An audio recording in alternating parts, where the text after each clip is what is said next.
Amen. We're going to have a good discussion. And I promise you, so let's put on we post Luke chapter number 1. I'm reading verse 20, verse 36, 37, and 38.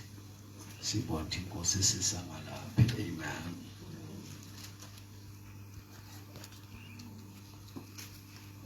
In Dawanje, siyaziyo, ulo sister wasebhayibhelini ozala uJesu. Luke chapter number 1, verses number 36, 37, and verses number 38. Lithi leli verse ngiliphethe, and behold, your relative Elizabeth, in her old age, has already conceived a son. Sentolile lonke. And this is the 6th month with her who was called barren. Verse 37. For nothing will be impossible with God. Verse 38. And Mary said, behold, I am a servant of the Lord. Let it be unto me according to your word. And the angel departed. Verse 36. Phela uElizabeth isihlobo sakho obekuthiwa inyumba, naye ukhulelwe indodana esemdala, le inyanga yakhe yesithupha, ngoba akukho lutho olungenzeke kuNkulunkulu. Maria wathi, ngiyincekukazi yenkosi, makwenzeke kimi njengezwi lakho. Ingelosi yemuka kuye. Mastanders, Babotho sezulwini, we pray that you grant us wisdom to understand your word. We pray for simplicity for the sake of application. In the name of Jesus the Christ, amen and amen.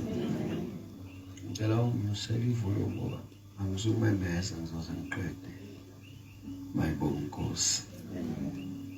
Ufika ingelosi kuMaria ithi Maria uzokhulelwa.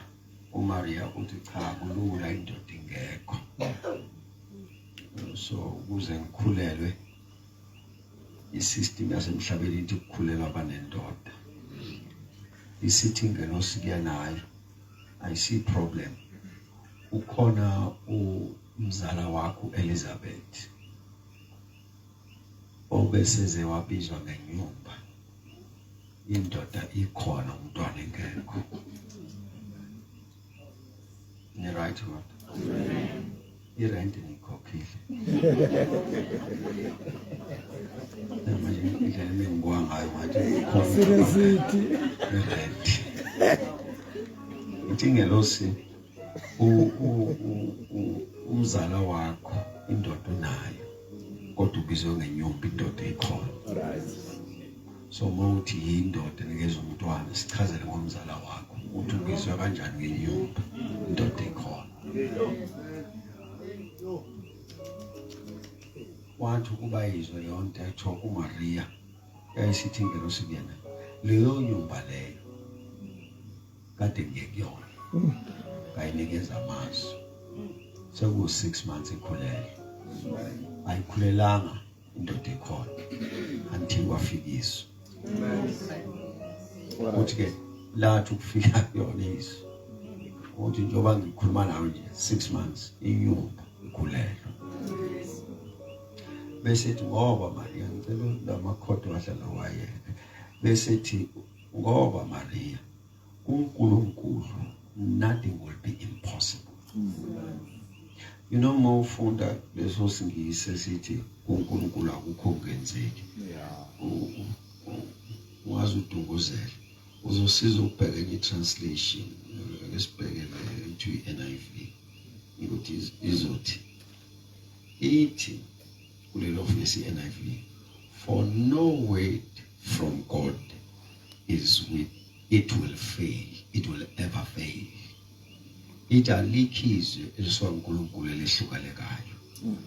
le statement sokuthi uNkulunkulu akukho ngenzeki sivele ekuthaneni ithi ngelosi lelizwe ngikunika lona sesine proof ukuthi liyasebenza selikhulelisa inyumba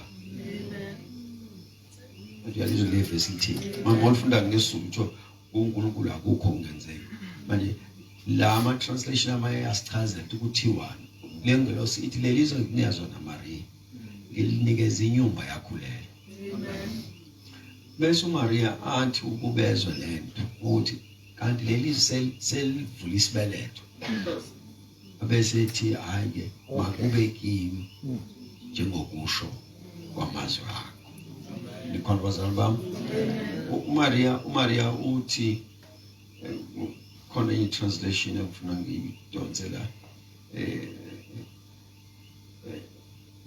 uMaria uthi lengelosi yazi ngelosi lento ishoyo ukuthi kunezwi elikwazi ukushintsha status ngoba lo bekuthiwa inyumba uyinyumba ekhuleka kodwa sekuvala uthile lelizwe selivalo lithile yonke le system njengoba isho ingelosi kena ayithi ayilishintsha igama ithi lo bebethi inyumba ikhulela ikhuleliswe yini lamazwi usethi ke njengoba siza nawe kulelizwe asisale ngabazi ngoba selishintsha istatus senyumba ngale manje uzoshintsha esakho ke njengoba umuntu uyintombi awunandoda uzabona imhlolo uzakhulela bese response kaMaria ngifuna ukushobana ngayo ithi then Mary responded saying ngincekazi yenkosi makube kimi njengokusho kwamazwi akho bazalwane bami intshumayelo lapho namhlanje siqhubeka kusasa makube kimi njengokusho kwamazwi ngifuna ukukhombisa ukukholwa ke la uMaria ethi makube kimi njengokusho kwamazwi akho uthi angisafuna ukuhlala nolwazi sengifuna ukuba njalo aphinda ethi uMaria mayezwa ukuthi izwi selikhulelisa umuntu uthi nama ngikhulela awu bazalwane mangiphinda uMaria mezwa ukuthi lelizwe selivula isibeletho njengoba ndilifika la ngenzansi lelizwe lishiya inyumba ekhulela wathi ngifuna ungena kule list yabakhulelisa lelizwe uthi uMaria ngiyanqaba ukwazi ugcine lapho ngifuna ukwazi ngibe njalo manje ukukholo lungena phakathi kokuba njalo nokuzwa ukholo linqaba ukuthi ulizwe lonke izwi uqhubeka ubuwena ukholo lufuna ufane nalokho okuzwile that's what we confirm uMaria waye wala ekhwezi umethi ngelosi uzokhulelwa bekhumule ulamakhona ngabe uMaria wathi engelosini angimitheke amamazi uthi ngifuna masihlukana nawe ngelosi la ngifuna ukuhlukana nawe sengifana nalelizwe ngicela niyibone le uMaria uthi sengizwe umhlola ukuthi ilizwi selishintsha inyumba and manje lelizwe kuthiwa lizoshintsha mina njengoba ngithi ngiyintombi nje kuthiwa lizongishintsha ngizomitha wathi nansi imhlola ngelosi angimithe because angifuni ukuhlukana nawe ngazi ingenjalo so ukholo luthi uma izwi lisho nje angisabazi kube enye into zoba yilokho kushiwo ne right God mangiphinda ngithi ukholo luthi angikwazi ukugcola amazwi engesiwona amazwi ukholo liyakususa ekukremeni bese lokunika reality ne right bazalwane lento nje intshumayelo isiphelele lapha I'm saying ukwana ukholo luthi ngoba lelizwe usuyalazi yiba yilona ngoba ukholo liyanqaba ukuthi ube ne-information ephelele lapho luthi le information must become your reality bazalwane angizosheshe ngisho lapha until sonke seside ngithi ukholo lunqaba ukuthi wazi amazwi bese kuphelela lapho lithi ngoba usuyawazi yiba yiwona become a reality of that word. Yabona, so that akusiwona amazwi owaculayo phelele lapha, akusiwona amazwi ofakaza ngawo phelele lapha, kodwa amazwi oyiwona. Ukholo luthi wena neBhayibheli ufuna ningahluki. So ukholo luthi usubonile kubhaliwe kwathiwa neBhayibhelini ngawo, bese uthi ukholo ukuthatha kube njalo. Ngoba impilo yakho fanele ibe proof yobuqiniso beBhayibheli. Manje ukholo kuphela ukwazi ukuthatha lento elotshiwe liyenze reality yakho. Oh, I'm saying impilo yakho fanele itolike iBhayibheli. So that umuntu ofunda iBhayibheli limdide abuke wena abone ireality. Le reality oyiyona itolike kokulotshiwe. Manje ukholo kuphela ukwazi ukuthatha lokho kulotshiwe lwenze kube ireality yakho.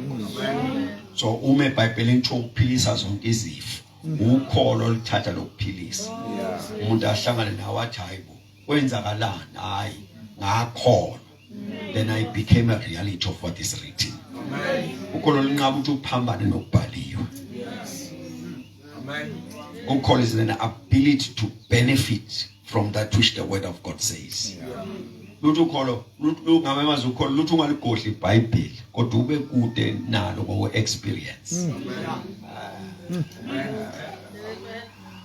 Mangiphinde ukholo luthi angifuni iBhayibheli ulibambele eduze kodwa ngokwempilo ube kude nalo.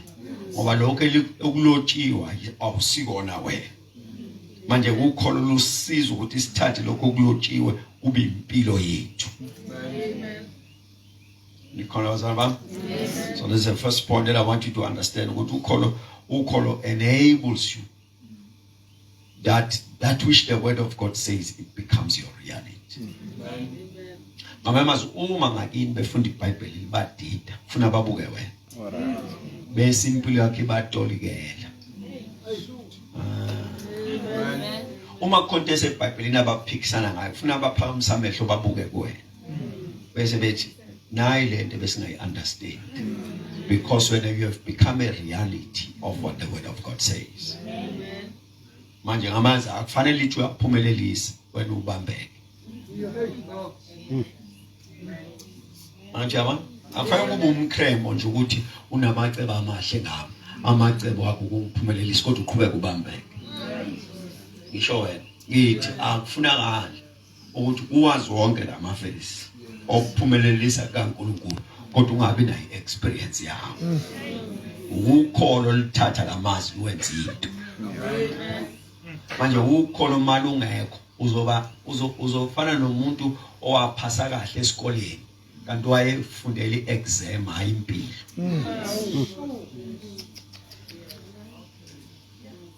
Because ukholo luthi yonke lento elotshiwe yiba yiyo. Uthi kuMaria umezwa lento uthi engelosini makube kimi njengokusho kwamazwi akho. Let me become a reality. Kusho ngamazwi uthi uMaria ngifuna umuntu ozohlangana nami ngolimo olustrong, umuntu ozohlangana nami sengiqhubisiso. Ngifuna athi mehlangana nami mabebuza athi kwenzakalani kuthiwa kwafika ingelosi yathi wabanje. Kuthiwa lesizwe asizange saba nje. uMaria wakholwa amazwi engelosi. Note that John 1:14 uzothi and the word became flesh. Sentence lokugcina izwi laba inyama. Ngamanye amazwi izwi lonke lizakwela line ability of becoming flesh. Kwafika izwi kuthina elithi kholo uzosindiswa sakholwa sisinziwe kumanje. Yabona? Ngoba lelizwi make nje walithatha it becomes nine becoming ability. Make nje lelizwi walikholwa sekukulona ukuba njalo ngalo. Ngizawuphinda ogcina lelizwi liza line becoming ability. Shunje makeleza kuwena sozofana nalo. Ngeke usahamba enye into uzoba yilelo lizwi. Manje ukhiye ukuba njalo ulikholwa. Make nje lafika kuwena. Hebrews 4:2 will say ngokuba nathi sashwe ezivangeli bese kuthiwa izwi abalizwayo azange labasiza ngoba mhlaba elizwe abalihlanganisanga nokukholwa. Kusho ukuthi liyasizana kodwa kuncike ekukholweni. nizwile leyo nto usho make nje wathi uhlezi phansi wahlangana nezo uze usizo kodwa lolu sizo lulinda ukugunyazwa ukholo so ufanele usizo uma ukholo ungalikhiphanga ukholo lokuthathela usizo ezweni ngoba yizwe kufanele likuzuzise you must profit from the word manje makubonakala ungaprofit akuthiwa izwe lihlulekile uthi wena uhluleke ukuthatha ezweni manje awuthathi ngezandla uthatha ngokholo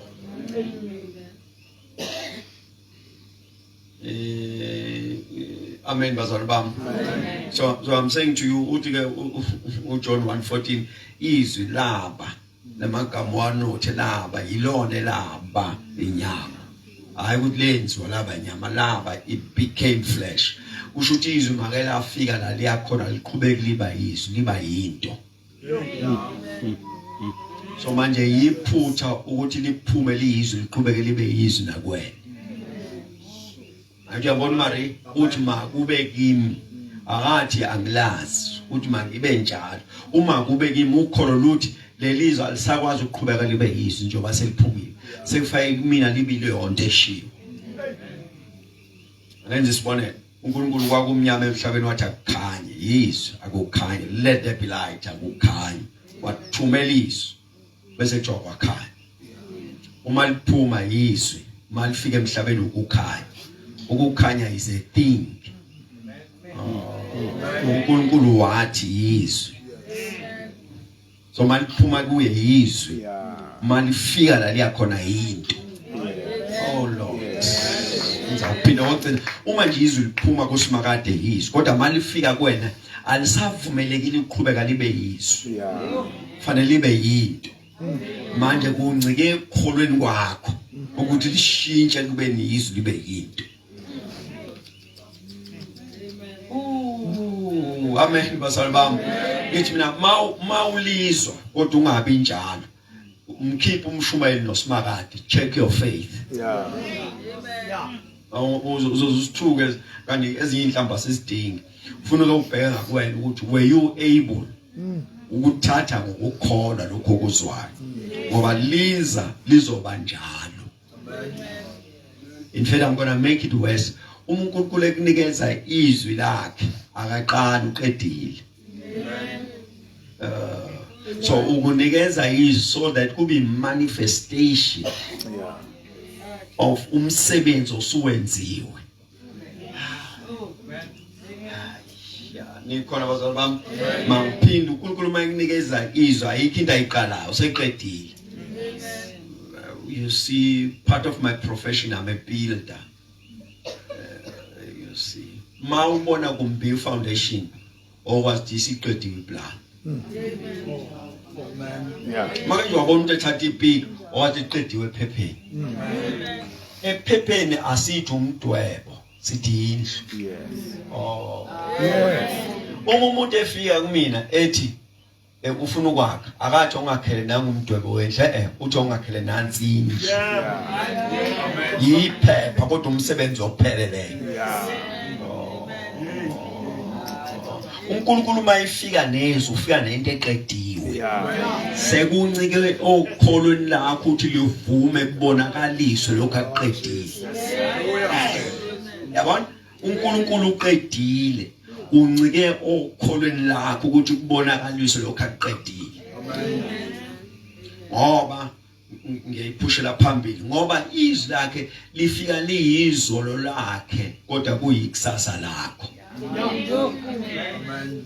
yabona uNkulunkulu nje mayifika nezwi lakhe kuwena make nje walizwa okwazi ukuthi past yakhe kodwa ifuture yakho ngithi nje utshela uIsaiah uthi prophet uIsaiah ame prophet ukukhuluma ngoKristu ozoshaywa imvimbo hayi akakhuluma ngoKristu ukhuluma ngoKristu ozoshaywa imvimbo ozozala uMaria akakazali ukhuluma ngaye uthi ngemivimbo yakho naphulukiswa akade ngemivimbo lakhe nizophulukiswa ngoba ngokwakho uKristu washawe ngakashayi uma eseshawe emhlabeni it was a manifestation yento esiyenzile So njalo mohlangana nezwi kaNkulunkulu incwadi yamaHobo 119 I think verses 89 izothi izwi lakho limile. Lesingisi thy word is established in the heavenly places. You are established amanye athi it is firmly fixed. In simple terms, ukuthiwa makuyizwi lakhe akusiyona into esengakuye kunegotiate kuyona. Into esiyenzakale, into esiyenziwe. So ngamanye amazwi makufika izwi likaNkulunkulu kwena akusafani nokuthi ubheke environment uthi conducive yini. Ngoba lifika liphelele. Alincikile kwi environment eliyakulona. I'll make an example. uJesu wenza kwi fig tree isihlahla somkhiwane. See full of life kusho incwadi. Ithi sasiphilile namaqabunga aso ephilile. uJesu wathi kusona kungabe kusadla umuntu. Kuze kube phakathi. Bese ama record athi ngakusasa sase some kusuke impandeni. Angazi noma ni right no kanibazana bami. uJesu wenza isihlahleni esiphilayo. Wathi ngabe kusadla umuntu bese kuthiwa ngakusasa bese some kusuka empandeni. Note that. So kusuka empandeni, season has not changed. Lo mangaliso wenzeke within a space of 12 hours. Ngoba uJesu ukhuluma nawe manje badluke ekuseni. Sesibonile bazalwane bami ngithi isihlahla asisukanga emhlabathini. It was still in the same soil. Lo mhlabathi esihlezi kuona lo mhlabathi ovundile lo bese osenze sana namaqabunga amahle. It is still on the same soil. Wasishutheka izwi elingadingi ukuthi kuvume imeko. Lifika lona liyimeko evumayo. Waline becoming ability. What I mean right was about liza lona liyisimo esivuma. Buka nje buka lo khona lo brother useBhayibhelini wafa uLazaro. Ufile uLazaro, ufile fi. uJesu akathi kuyena vuka uthi phuma. Ngoba lelizwi liza ne becoming ability. Anathi yazo Isaiah 55 ethi linjalo izwi lami. Eliphume emlomeni wami. Alibuyele emuva lilambathi. Bese lelo lizwi liyafeza. Bese liyaphumelela kona konke. So njengoba lingena nje la ethuneni uLazaro ofile lingena itarget ukuphuma naye.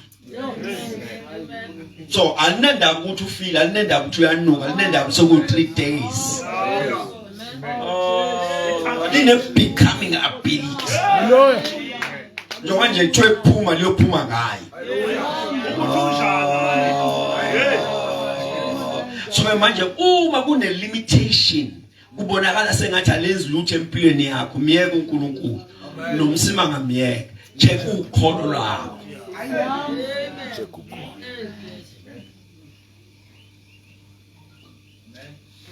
uMaria wanende wezwa saphela isikhathi uMaria wanende wezwa ukuthi hey selivule isibeletho senyumba. Wathi akushuthi lingenza noma yini. Uphinde uMaria wanende wezwa ukuthi lo sisi cousin wakhe lonke izwe ushingelo sithi bebethu inyumba. People have concluded based on a situation kwabona the verse akazani. Kwafika lelizwe uMaria wezwa ukuthi laze lawenza umhlolo wathi lelizwe lingangengage. Nama ngifane nalo uthi kwenze njani ithi ngeloso uzomithwa athi angimitheke. Ngamanye amazwi the only thing nje edingakalayo kuwena at the declaration of the word is faith. Uma ukholo ungalikhiphanga ungalindeli lutho. Noma intshumayelo ingankulu uma ukholo ungalikhiphanga ungalindeli lutho. Ngoba ukholo lona lizokuthathela. Angiphinde ngokucina uma ukholo ungazange walikhipha bazalwane bami noma amazwi owazwa ngamakhulu kangakanani uyaqhubeka ufane.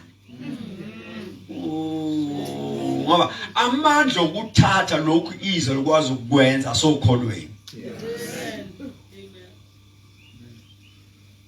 Wathi usisi mangube kimi njengo kusho kwezwi lakho. Mangifunde nanti ivesi lokuhlala phansi. Ithi incwadi yamaRoma chapter number 1 verse 17. Alokho okulunga kaNkulunkulu kwambuliwe kithi. Kusususe ekukholweni kusisa ekukholweni. Njengalokhu kulotshiwe. Olungileyo uzophila ngokukholwa. Ngiyabona? Bazalwane bami ngiyacela ukuthi underline uzophila ngokukholwa. The reason why ngithi underline is so that masikhuluma ngokukholwa ungazi uthatha lento yokukholwa as a reactional tool. Awudinga ukukholwa ngoba useyingxabeni. Ubugula ngoba kukhona into oyifunayo. ngokweBhayibheli indlela yokuphila. Ngiyezwa lonto. Mse ngokweBhayibheli ukukholwa indlela yokuphila. Awazi ukuthi ngoba sisi esontweni uzothandazela bese kuthiwa kholwa. Ube sengazathi ukukholwa itruth lokuphelele lokuphendula ezimekweni zempilo. No. Ukukholwa indlela yokuphila. Uma ngithi indlela yokuphila ngisho ukuthi ukukholwa is our identity. Asisakwazi kube enye into except uba makholwa. Ngiyabona? Ngizofunda ama translation amathathu. Incwadi yamaKorinte yesibili chapter number 5 verse 7 iverse elizayo. Lithi ngizama ukufunda isingisi ngesizulu. Lithi ngokuba sihamba ngokukholwa hayi ngokubona. For we walk by faith not by sight. And mawuza lo walk lo ufunda nalapha eBhayibhelini lesizulu ukuhamba ungazathi uhamba ngempela until you check my translation. Any translation I think NIV each one for we live it we walk it we live by believing not by seeing. So we are walk actually literally walking life. For we live by faith and not by sight. A Good News Translation yona ibeka ithi from each one for our life is a matter of faith not of sight. Yabona? Uthiwa ke bazona bami sengiqedile. Uthiwa ke bazona bami la kulento esikuyona awungeni uphume wakha khona. Amen. Lento yosibizwa amakholwa akusilona igama legroup futhi akusilona igama labantu abasontayo. Yabona uThosa amakholwa akushiyo igama labantu abasontayo. Kushiwo the life we live. Lento yokuthi zamakholwa uyayehlisa moyilinganisa nokukhonza kwethu.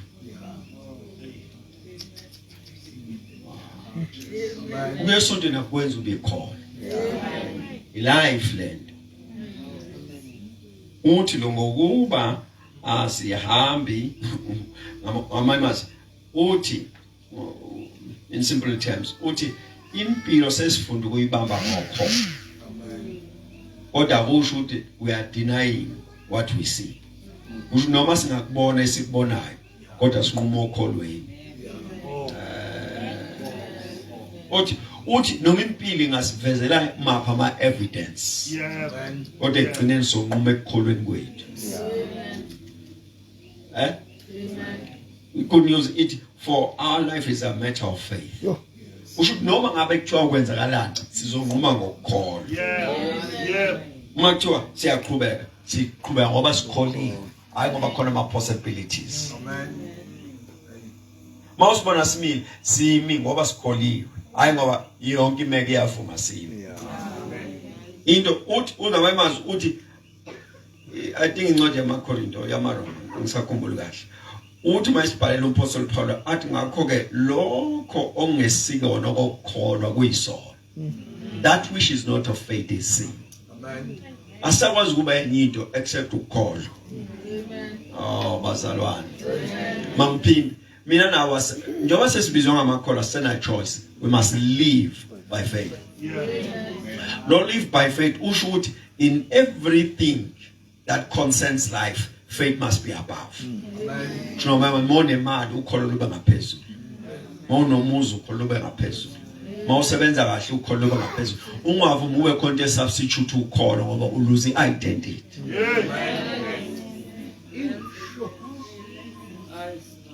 Once you wakhona once you wakhona into engena esikhaleni sokholo bese liyehla nokwazi sowulahlekile identity ngoba ubizwa ngekholwa ngenxa yokholo. Awubizwa ngekholwa ngoba uyesontweni, ubizwa ngekholwa ngenxa yokholo. Manje kufuna uyilwele into ezolimaza ukholo lwakho ubizwa ngekholwa. Ngithi uyamkhumbula ubaba etshela uJesu ethi ngiyakholwa siza ungakholwa kwami. Hey. Yabona? Kufuna uyilwele ukuthi njengoba ngikholwa nje ngilwele ukuthi ukholo lwami lube phezulu. Because lona lunginikeze identity yokuthi ngiyikholwa. Amen. Nikholwa zama? Manje kuthiwa ngokuba ke thina kule mpilo asihambe ngokubona. Yeah. So kusho uthi ngoba kwesisikhathi lele nto ethi yokholwa ungazithatha idenial. Uthi cha, siyibona yonke into ebonakalayo. Yeah. Kodwa bese sibheka ukuthi sikholwa yini. Nasi sibonele. eBhayibhelini sitshela ukuthiwa unomunye ubaba kwafika izwi kuyena wathi uNkulunkulu uzothola indlalifa. uNkulunkulu wathi uzothola indlalifa. Waguga indlalifa ingekho. Wafa isibeletho samama indlalifa ingekho. Bese ithi incwadi uAbraham against hope he hope.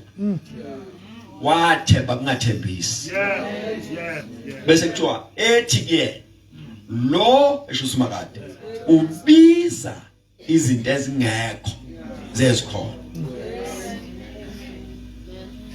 So wathi yazi ukuthini sengithembe ukusho kwakhe. Yeah.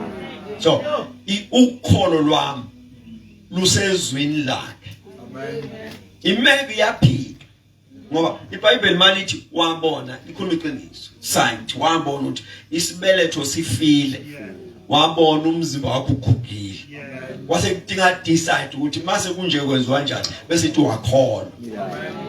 Ukuthi lo ubiza izinto ezingekho ziyazikhona. Ukholo lwabambelela ekushweni kwakhe. Ngathi ukholo yazi ke mawufuna ukuhamba nathi uzothatha ukusho kwakhe uye ukuthi ubonani. Angiphinde ngicela lathi ukholo eAbraham yenza nje yeke ukuthi ubonani. Thatha ukusho kwakhe. Lathi ukholo utheni wathi uthe uzokunika umntwana labamba lokho. So that ungenza ubheka imeko ukuthi iyavuma noma iyaphika yini ukuthi umntwana uzoba khona. In this situations ka Abraham imeko beyithi umntwana akasekho. Ngoba iage yakhe ngokufa kwesibeletho imeko ithi ngeke asaba khona umntwana. Ukholo lwase luthi vese ubengeka vele kithi. Ubenza uvele ekuthaneni ushilo ubiza izinto ezingekho zezikhona. Ukholo lwenza udlule kwizinto ezibona facts that are on the table. Akho ukuthi ngeke kusenze ngalutho ukholo lujombe lubheka ukuthi utheni yena. Yes Lord. Yabona ukuthi manibheke ekhaya niyazi isimo sale ekhaya sifika la sime nabafundi bese befike laba bebesadlula bese ukholo lubheka yena. Ukholo luthi ngiyabona ukuthi kunje kodwa nakhe ngikholwa yikho. iBhayibheli lithi maliqhubeka lithi uAbraham ubakayenza isimemezela athi uthembekile lo thembisile. Njalo ukholo lwakho luthi ayikhululeka Abraham uma kusimakade othembisile. Awunanda ukuthi ubonani kodwa makuthixo uthembekile noma nganje kodwa uthixo uthembekile ukholo lwabamba lokho uthembekile lo bese lithi iBhayibheli noma umzimba wakho uguga nespiritual sifile he grew strong in faith. Kwaqina ukholo kwaguga umzimba kwaqina ukholo kwafa isibeletho kwaqina ukholo. Hallelujah. For we walk not by sight but by faith. Siyabona uzwa bethi kunje obatshela nathi siyabona it's just that asinqumi lapho. mabethi impilo imala mabethi impilo iphela la makuthiwe hadi ngakekho jomba la uthi no sibona sonke inkinga we standing on different terrains kimi ekukholweni haleluya makube kimi njengokusho kwamazwi na into esiyilwele la our target is that every word esho simakade ngibe yilona amfuna ukulweni kwacula ngwacrema angibe ilona mangifika la ngoba msindisi ngafika kuhlatshelela ingoma ethi mina ngiyincwadi ebhaliwe ngakho abantu bazongifunda so abantu mababheka mina kufanele bathi uqinisile uThixo ezweni lakhe because I've become a reality of the scriptures wonke ongibhekayo uthi mangibheka nje yazi lelizwe lithi uphulukisa zonke izifo liqinisile lelizwe lithi uyaphumelelisa liqinisile because abantu bayakwazi ngakini bayazi nempilo nesibongo sangakini nasesikhotini sangakini kuyazi ukuthi impilo ihamba kanje kodwa babone khona ohlukile bese bethi yonke lento lotshiwe iqinisile.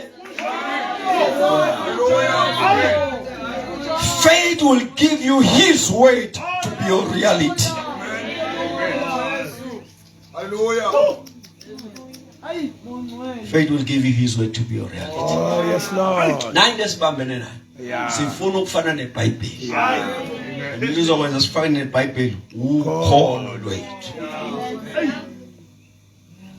Sengiyakholwa uthi ngiyazi ila yamasose ifane sengiyakholwa uthi ngiyazi ila yamasose ifane sengiyakholwa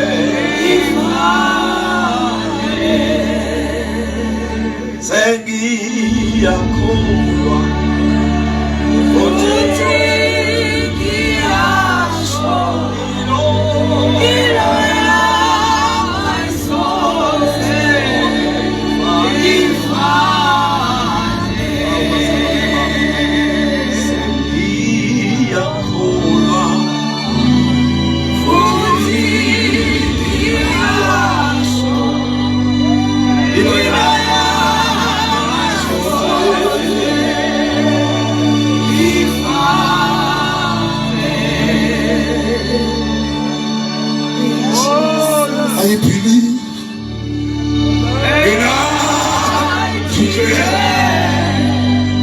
my life will never be. I believe my life will never be. I believe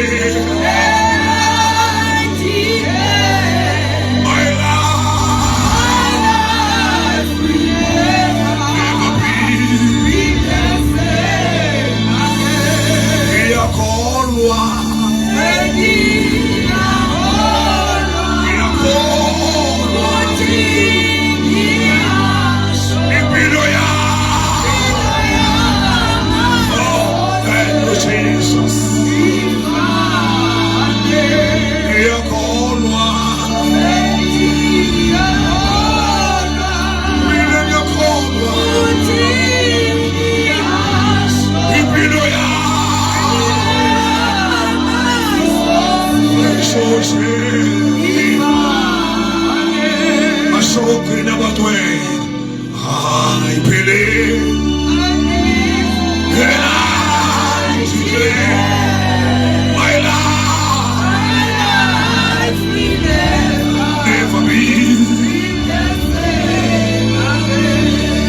Masonjano ubheke impilo yakho ubheke ikhaya lakho uyibheke wena ubheke konke kwakho nesimo sonke uyibheke bese umekholweni ngiyakholwa futhi ngiyasho impilo yami ngeke iphinde ifane usho manje ngiyakukala hayiba izimo uziboni ezikusaraundile esikhomba bakunakwenzeka kodwa isho uma ukholweni ngoba wena awuyazi le oyibonayo wazi le eshiwo umile eshiwo ukholwa ile eshiwo uphila le eshiwo uNkulunkulu somandla umnini mandla wonke sengiyakholwa futhi ngiyasho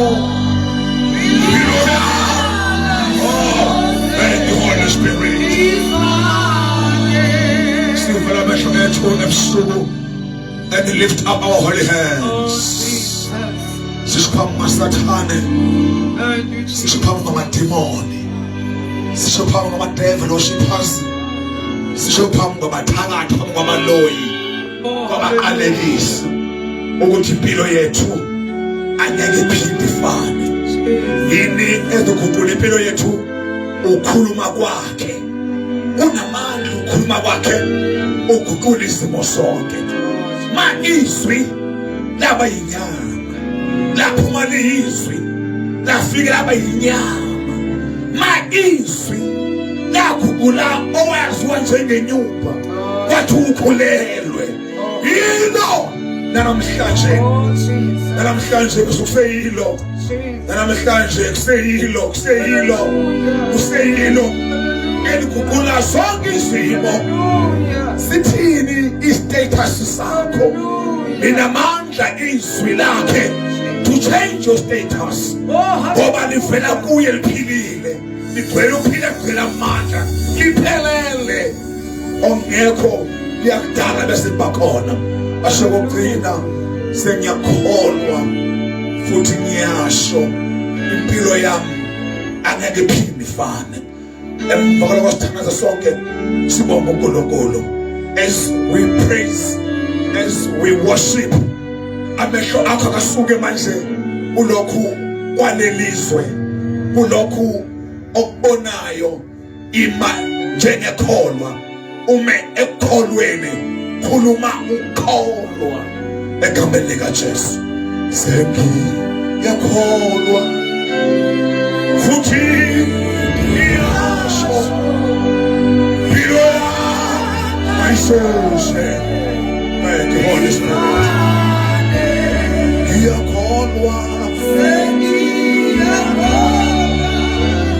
futhi ngiyasho impilo ayisheshe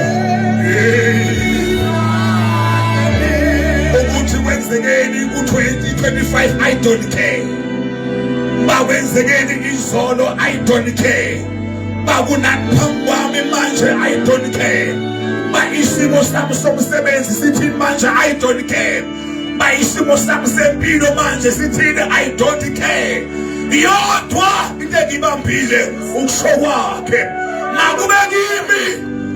makube kimi Nkosi njengokusho kwezwi lakho makube kimi Nkosi makube kimi ukuthi ndoda ngiyazi makube kimi Nkosi njengokusho kwezwi lakho sengizwile malelizwi ngiyakwazi ukubeka umntwana ongekho abekhona sengizwile malelizwi ngiyasishintsha istatus sengiyavuma Nkosi nami namhlanje asishintshe istatus sami ngamukela ukukhuluma kwakho ngamukela izwi lakho namhlanje I declare and I decree ulowo nje ozobamba izwi uNkulunkulu akhulume ngalo kule ndawo your life will never be the same again istatus sakho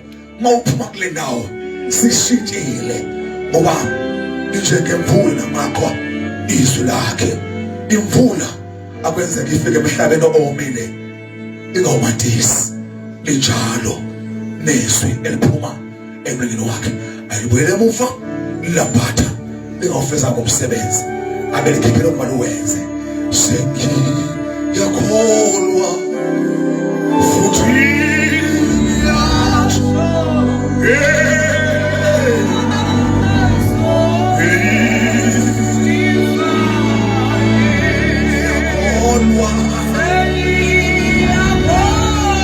yakholwa impilo